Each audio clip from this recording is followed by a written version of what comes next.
Thanks for joining us for another episode of Already Won, a Sports Friends podcast. Each week, Coach Ben and Coach Kyle share their insights, interview special guests, present teachable moments, and offer some extra words of wisdom. The victory is ours because we've already won. Hello and welcome to Already Won, a Sports Friends podcast. I'm your host, Ben Wildman, aka the Wildcat. I'm Kyle Apps, and I'm going by the moniker Mad Dog. Great to see you, Ben. How you doing? I'm doing great. I think we should maybe say why we're called that. I mean, my name's that. Your name was Mad Dog. I think it came out on a meeting we had together, right? And we were talking about Mad Dogs, and I said, Kyle, that's you, and it's just stuck, right? That's right. And then you wanted to get an equally cool, groovy name, and you chose Wildcat. So I like it. That's it. I like it. So the Mad Dog and the Wildcat, bringing you the Sports Friends podcast. We're so excited to be here, and we want to just remind everyone that God has given us the victory. So whatever you do, don't quit. This podcast is designed so it's going to help talk about different aspects of sport. If you're a Christian in sports, whether you're a coach, whether you're a player, or whether you're a fan, we're going to share how you can use the tool of sport in this amazing victory that we have. Yeah, that's great. I mean, it's an amazing thing to have, and I think each week we hope to bring, some great speakers, guests, cover some great topics. Of course, have some teachable moments, as we know in Sports Friends. It's great. Thanks again, everyone, for joining us, and hopefully you can tell your friends' friends, your friends' parents, your friends' children, everyone. Just get everyone to stream it live or watch it on demand. We already won. And I'm excited because there's a lot of good guests coming. But obviously this week, we're going to learn a bit more about you and I this week. We've got some fantastic topics coming up, which we'll talk about in this podcast. But we're excited to be here and talk about Already Won in this first episode. Yeah, it's going to be good. I mean, I think the African Cup of Nations is underway, so maybe Sports Friends is always soccer or football, but we do other things. I play basketball. You played Money Pot, which is your version of basketball. That could be for the podcast. That's a different podcast. We'll actually go live to the court and watch Ben do Money Pot. Teach everyone Money Pot. That'd be awesome. But you're right. The majority of our coaches that we train are soccer, but obviously we call Sports Friends. There's loads of sports that we do. But why do you think soccer is played around the world? Why do you think it's a universal game around the world? I mean, just look at it. I mean, I just said African Cup of Nations is underway. It's being hosted in Cote d'Ivoire. This is West Africa. This is with sports. It's a universal language, right? They say music and sports and love are the universal languages that you don't need to know. Like I can go to France, I could go to Cote d'Ivoire, which is a French-speaking country, and watch and be, mingle amongst the fans and get away with it in a sense without having the language, Yeah, and I think soccer as well. You can go and play it with minimal equipment, and I think that's why around the world we've got so much of that. But obviously, AFCON is on the way. I've been loving AFCON. I mean, it's given us everything. It's given us 40-yard free kicks from Bebe, ex-Man United. It's given us Cote d'Ivoire thinking they're going to go out, and they've sacked their manager after the group stage, only to go through and then to get through to the semi-final, literally having a never-say-die attitude. And I think Nigeria, the Super Eagles, have been fantastic. Ademola Lookman has been incredible, and I think it could be their year this year. Hey, did you know I used to live in Cote d'Ivoire back in the 90s? I didn't know that, but that's where I loved it. No, it'll be coming up on a trivia. Maybe we'll have a T-shirt or something we can give away if people know where did Kyle live in the mid-90s. That's our question of the day. Be the first to respond. Put it in the chat box. Send us an email, info@sports-friends.org. You may win. We'll put you in a draw. Who knows? That's it right there. Kick it off. I love that. I would like to hear more stories about that in the future podcast when you lived in Cote d'Ivoire and also Nigeria as well, right? You lived there for a while as well. Anywhere else that you've lived? I lived in America. You've never lived in Germany? No, I didn't live in Germany. What's going on in Germany? Well, the Euros are coming up in the summer, Cal, in 2024, right? They're going to be in Germany. England, my obviously nation, lost in the final on penalties. a lot of English people, if you didn't know, I'm British and Carl is American. You may not be able to understand me, but it's like a radio frequency. The more you listen, the more you'll get it, I promise. But obviously I'm English, proud to be English, and I'm hoping that England can maybe win the Euros. What do you think, Carl? Do you think England can do it? I mean, they got close last time. I think it was Italy who won it last time. Yeah, They right. Took them apart in the finals, but yeah, well, be interesting. Yeah, they were pretty physical. They did take us apart quite a lot. Yeah, that's true. It'd be good. I've always pulled for Belgium and England because I think those are two countries that are just the underdogs. The talent is there. It's just putting it all together. Hey, did the U.S. qualify for the Euros? Did they qualify? The U.S.? Yeah, did they? Hey, Carl, they didn't qualify this time, but I wonder, with a good coach, maybe the next Euros. Hey, maybe. There's hoping. So there's a chance. Is that what you're saying? I'm saying there's not a chance. It'd be nice. What do you mean? I think there's an island somewhere off of some coast that the U.S. can claim to, and then we can enter the Euros. Let's say the U.S. Mallorca Islands or something. I don't know. Let's just call it something. That's it. Hey, but if you get the right coach, like maybe get Ted Lasso in there. Maybe Ted Lasso. If anyone can do it, can win the Euros for the U.S. of A. You can do it. That's it. I think let's do it. Let's. I'm going to call up Ted right now because I know he exists. He's alive and well. I think him and Coach. What's the guy's name? Dog, Bird. Who's the coach called Coach Beard? Coach Beard. Of course, I should remember that. Coach Beard. I think they can do it. I think they can pull U.S. at least out of the group stages, right? At least. Well, we've actually got, both of us have got beards. If you watch it on video, you'll see. I encourage you to get over and see. Basically modeled on Coach Beard. Some people will say a little bit about that. But Carl, tell us a little bit about Sports Friends. We're joking on a little bit about sport. We love sport, but tell us about Sports Friends. So those who are listening, tell us a little bit about Sports Friends, and then I'll jump in a little bit as well. Yeah. So Sports Friends exists to, as we said, to use the tool of sports to help churches to go into communities and into places where it's not always easy to reach through just traditional means of starting a church plant or that type of thing. So sports, using the tool of sports, it brings children and communities together to hear more about the truth and the love and the hope of Jesus. So we're training and equipping ministry, and like Carl said, we train churches and church planters.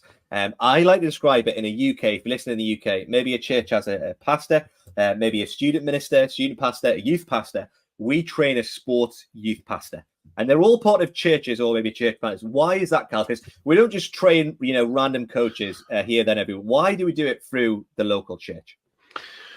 The local church is the vehicle that allows the tool. I'm using all these metaphors, but I think the local church is there. They've been there. They long and desire to be there, continue to have a presence, and they're the ones that are going to be there after we leave or one of our coaches who's been trained leaves. The church is the presence is the anchor for that community. So having the church. The pastor, the elders, the lay leaders, the youth get involved, praying, equipping, and just being there with them is the foundation for Sports Friends. If without the local church, then we're just as we say, a champion-centered sports ministry, which is not always good. But we've got sports, a church-centered sports ministry, so CCSM. So if you hear that, that's what we're going to talk about. So yeah, like Carl says, we believe that the local church can bring that holistic transformation to many young people and communities, and we do that. We share vision, we train leaders, and then we develop leadership capacity, and we train and equip coaches. I always say we train coaches with a ball and a Bible, one in each hand. Another one of our Sports Friends staff members describe us as like a scaffolding for the church. And we gradually take that scaffolding away, and then the church has this sustainable, ongoing ministry, which can continue to happen. Like Carl says, when missionaries aren't there, continuing to go forward. So we do three things, maybe, Carl, isn't it? What three things? Training, mentoring, and equipping. And equipment and resources, right? They're the three things. So training, resources, and mentoring. And this is the website. Do you want to talk a little bit through it and direct people to the website? Sports Friends website, sports-friends.org. You see it on the side there. Check it out. There's a lot of great information of where we serve, what we're doing, the history, where we came about, all important stuff, and very, very well done. Yeah. I mean, it sounds much better in an American accent. Sports-friends.org. That's right. That's right. That's what it is.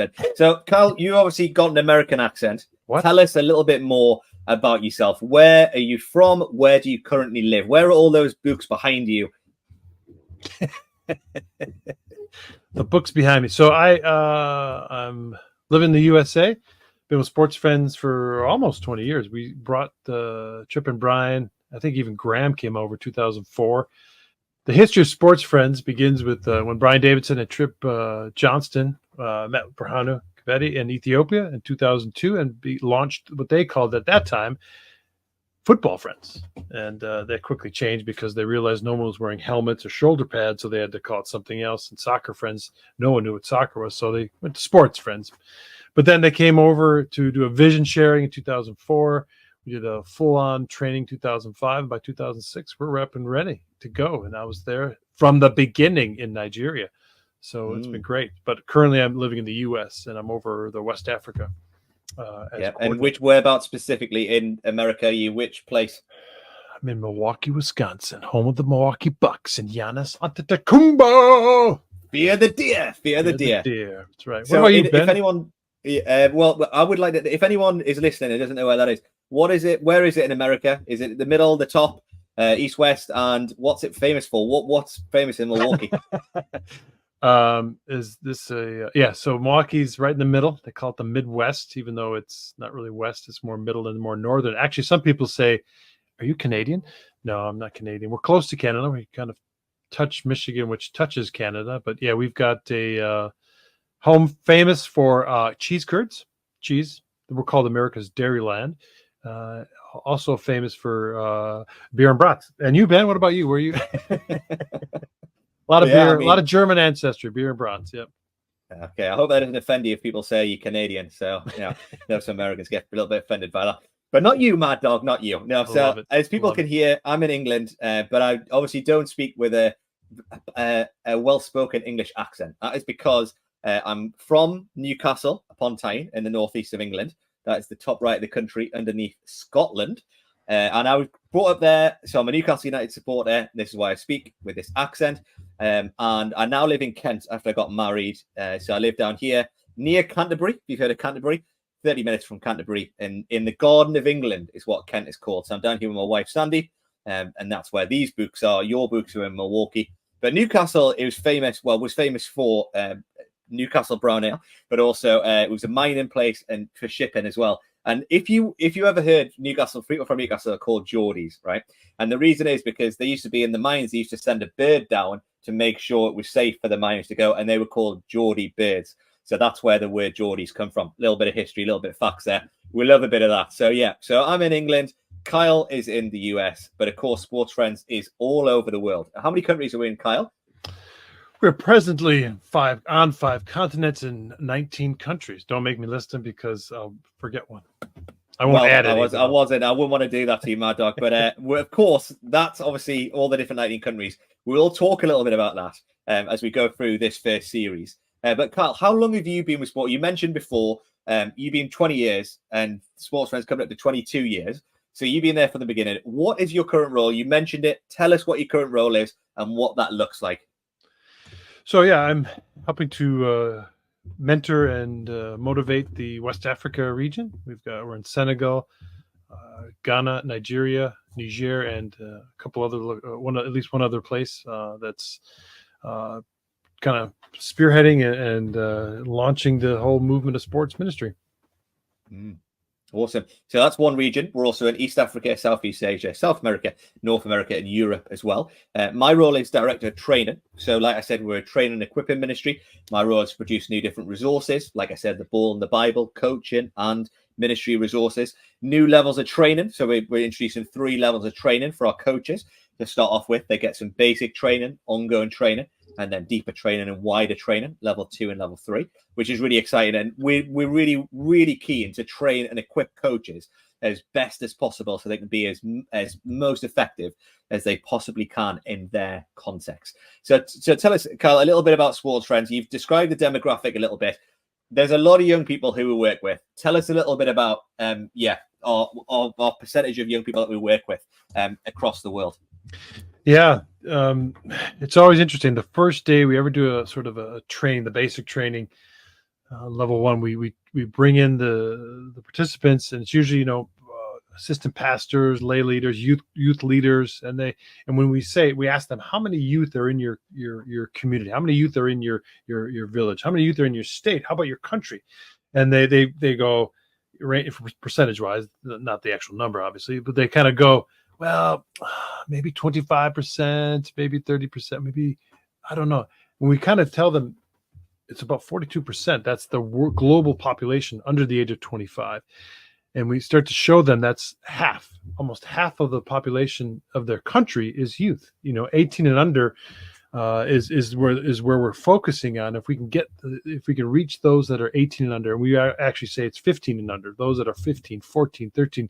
So the young people are the ones that we're focusing on, because they're so energetic, and they want to see things and do things, experience things, and sports is just one of those ways. Again, not trying to make the global, the national team or the professional, but just to have fun, have some friendships, and by reaching the youth and the young people, you also reach their families and the wider community. And we've got loads of stories we could share about, lives being changed, communities being transformed. And like you said there, Kyle, look, we're using young people who are massively being changed and impacted. Yeah, so we've got so many stories, haven't we, across different places of lives being changed and communities being transformed. And using sport is this amazing thing, isn't it? And it's interesting because when we first started this, a lot of people in Ethiopia thought, oh, sport's evil. Why are we using sports? And some people, when we say we're doing sports ministry, they think, oh, they're just throwing a ball out and just playing. But what are we actually doing with this? What is sport an evil thing, or what are we trying to do then with this? So as participants come to our basic training level one, they understand the population of their country is almost 50% youth, young people.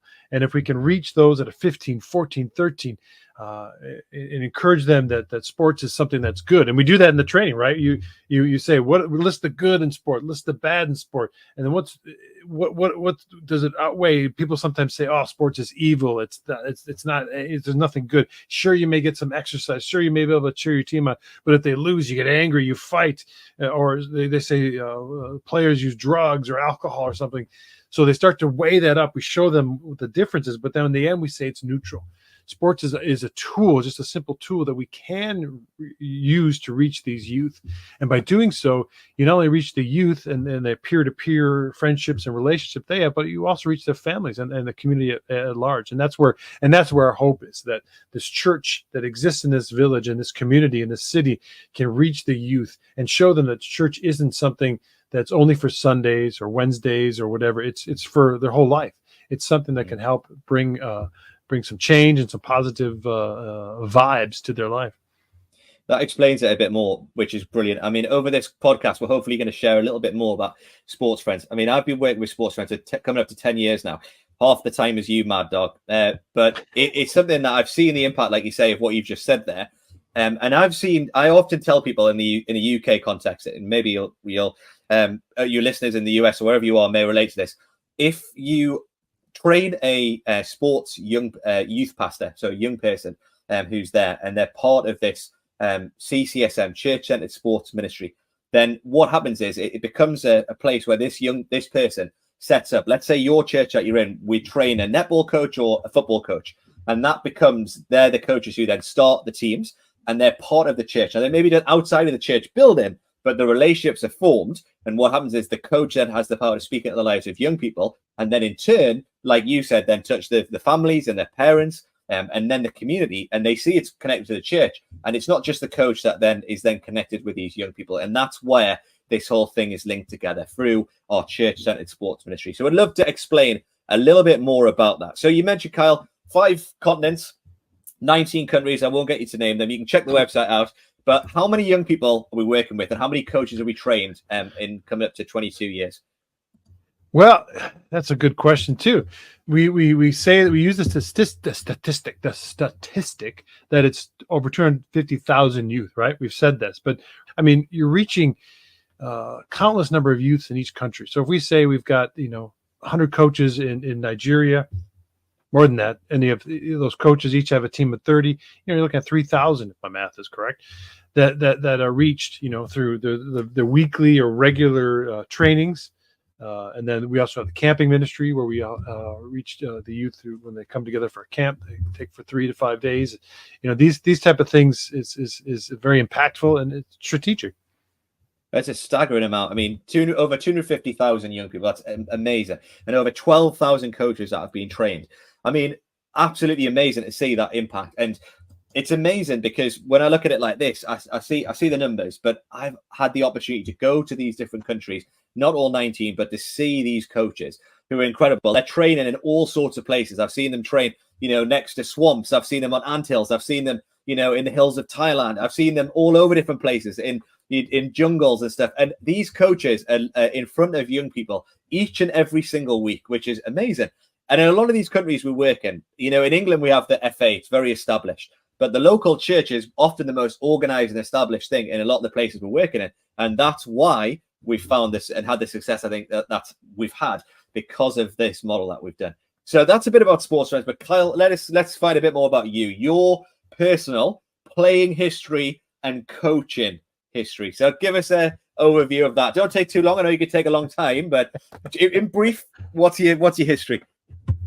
Grew up, my father was a sports director of a YMCA. And in the U.S., the YMCA is always known for hosting rec leagues and different things like that. So I grew up playing there you go. Not the Village People. It was not one of those.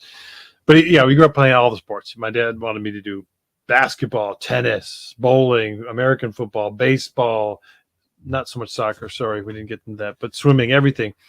So I kind of thrived through volleyball. So I played volleyball through secondary school, university, played a summer in Europe. But I've always loved basketball. I've coached basketball. I always loved coaching any sport, but I've coached volleyball as well to the collegiate level, basketball to the collegiate level. But then I got to play some semi-pro American football with the helmet and everything. So that kind of fulfilled a childhood fantasy I wanted to play. So me and a friend did that for about 3-4 years, and that was great fun. What about you, awesome. King Ben? Well, you're a sports nut, Carl, and we're going to talk about different sports. When you said baseball, I was thinking, is that a sport? We're going to talk a little bit about that in a few podcasts time, which I'm looking forward to. You played at volleyball in Europe as well, right? You played for a little bit, so you've played international sport, which is great. Yeah, for myself, I actually grew up, and my dad was a PE teacher, so I loved all sports. Yeah, there's many pictures I can find as a young person. Same. Dads. With, dads. Exactly. And there'll be a lot of listeners that they're the same, who love all sports, but actually chose, when I was about 12 years old, I chose to play basketball. Now, that was in Newcastle. I played for an academy all the way through until I was 18 for the Newcastle Eagles. And even though I was a little point guard and not very tall, I used to be pretty quick, but mouse on the shelf, really mouse in the house. Exactly. They used to call us Flash because like with Dwayne Wade and stuff, quick. But I was tiny, so I was not very tall. So I should have probably picked a different sport. But that's why I love NBA. So we're going to talk a little bit about NBA as we go on in this podcast a lot. But when I was 18, I snapped my ankle ligaments in my last season twice, and I started coaching because of that. So then I got into coaching, which was about, 13 years ago. And so because of that injury, I then got into coaching football, soccer. And the UK listeners are going to hate me for calling it soccer, but we're going to call it soccer as much as we're we can. international. We're an international organization. Exactly. This podcast is global. So sorry, British people. But so I got into coaching football, soccer. And after that, I did all my badges and started coaching a lot more. Like I say, I'm now coaching a professional academy here down in Kent while doing my role as director of training as well. So in that environment as well, which I really enjoy. But yeah, I love playing. I love coaching. Try and play golf, not very well, but we love golf as well. Doesn't matter. No one knows that we can't play golf. Exactly. Well, they do, but we are going to talk about that because we've got some very exciting coming up about the original Ryder Cup, which is going to come in a few podcast time. So we're going to talk about that. We're going to talk a little bit about cricket. What else, Carl? We're going to talk about sports-wise going forward. This is exciting just to see the map of the guests that are coming on. And we've got Kid A, Derek Williams coming in, talking about how he gathers, kit from Premier League teams and distributes it around the world. A kit that you may see on a Sunday or a player you may see on a Sunday, and then the next week it could that team could be represented in Kenya or Malawi or Nigeria or something like that. So it's great. We've got, as you said, the Ryder Cup. We've got, unfortunately, someone talking about cricket. I've got someone talking about baseball. We'll get some basketball people in there. And of course, we'll try to get the founders. No, we will have the founders of Sports Friends. It's going to be great. I think this podcast is here for you, the listener, to see an insight of using sports ministry as a tool for this victory that we've already I'm excited. I'm excited. I mean, so that's going to be for coaches, might be for players, might be for fans as well. And Kyle, you're a massive sports fan as well. You watch a load of sports. Who's your favorite soccer team? And what about American sports? Tell us who you follow. I know it's Packers, right? Packers back. Yeah, we'll see. So in the 90s, as I mentioned before, at the top of the hour, I lived in Cote d'Ivoire, and that's where I learned from a few English residents who were there serving with me about Manchester United. So I saw all the greats from Schmeichel, Peter Schmeichel, to Eric Cantona, to all these great guys. So I just fell in love with Manchester United because I guess that was the only choice I had. Fell in love with soccer. We listened to the BBC radio on Sundays, listening to the matches being, streamed in. So it was great. And then recently, you and I kind of took up the buzz with the Wrexham AFC, and that's been great to see how Canadians and Americans have brought sort of a passion for English football. And since many American athletes have joined the bandwagon, Tom Brady owns, was it Bradford or something? Birmingham, I think. Birmingham, yes. Double check that. Yeah, we may have to edit that, but I'm pretty sure it's Birmingham. And J.J. Watt, American football players, bought rights or part of another team. So it's been interesting to see how it's gone global. But it's good to have this football go forward. But yes, also basketball, Milwaukee Bucks, of course. I've always grown up watching the Bucks, going to games and different things. Good to see they're having a top team this year, as well as every year. Every year is great with the Bucks. So, Carl, can I ask? The podcast is called Already Won. Manchester United in the 90s, brilliant, under Sir Alex Ferguson. I support Newcastle, so I know there was years when Man United beat Newcastle. We were entertainers in the 90s, but now Man United aren't doing as well. Have you swapped to Wrexham because Man United aren't winning, Wrexham are winning, already won? Is that why? Is that why you swapped to Wrexham, or?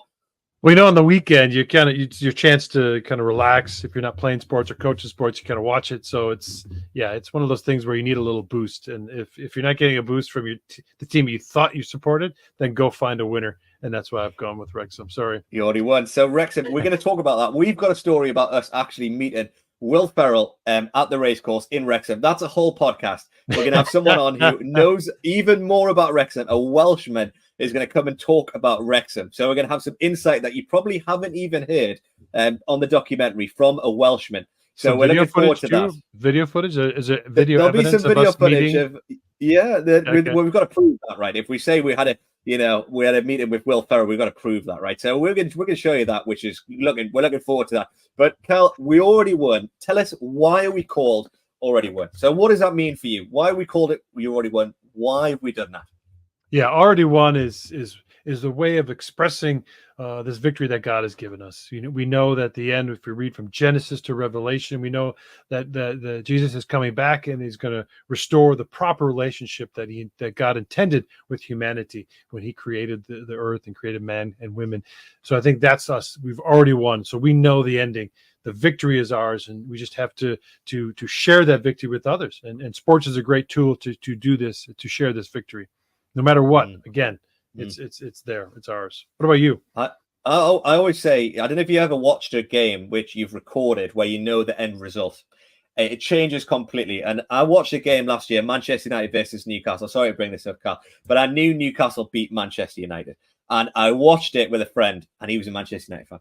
And I knew what was happening. And the way I watched it changed completely. I had this confidence. I knew what was going to happen. I could enjoy it.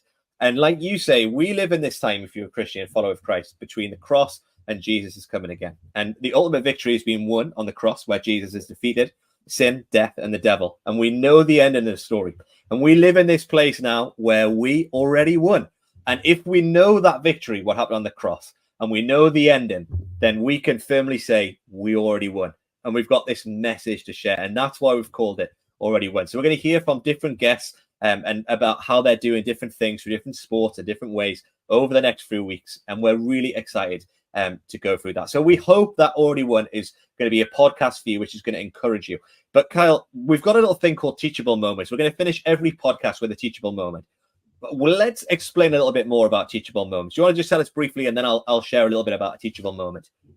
Yeah, teachable moments are something we plan in our training, but it's actually an unplanned event or something. You know, if you're coaching and you see a youth knock down another player and then pick that player up, they're on different teams. You stop the game, you run over, gather the team, everyone on the sidelines, and say, "Look, what did you just do?" "I knocked him down. I'm sorry, coach." No. What did you do after that?" I helped him get up." "Why did you do that?" "Well, because he's my friend, because I shouldn't have done that." That's a teachable moment. We can link that moment, that's something that happened in the course of a practice, a game, and share that as a teachable moment with the players and show them what that means, you know.